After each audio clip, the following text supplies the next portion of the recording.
Landare eta lorez ongien apaindutako leiho eta balkoien bigarren lehiaketan izena emateko epea datorren ostiralean amaitzen dela gogoratzen digute udaletik.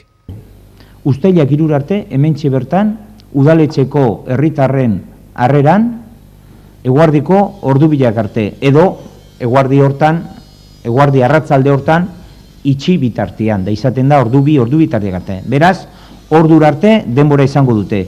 Han apuntatzen direnei eskatuko zaie izena, telefonoa, helbidea, hoxe izango dira, lau horiek, 3 gauza horiek.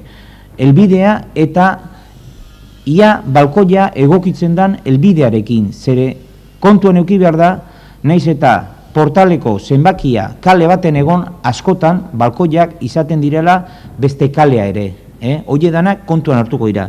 Bertan parte hartu ahal izango dute, herrian balkoi edo leioa duten edonork. Esan behar dugu, parte hartzeko aukera izango dutenak zarauztarrak izango direla. Zarautzen erroldatua izan edo ez, baina zarautzen balkoi edo leio dutenak.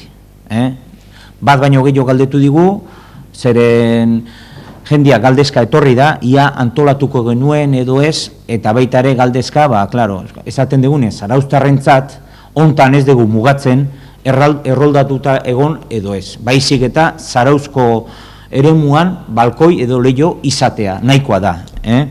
Animatu eta izena eman, sariak ere izango baitira bigarren edizio honetan. Lehenengo saria izango du 225 euro eta trofeotxo bat. Bigarrenak 150 euro eta baita trofeotxo bat.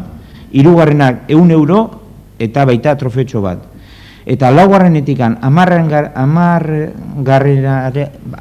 arte 60 euroko sari bat izango dute.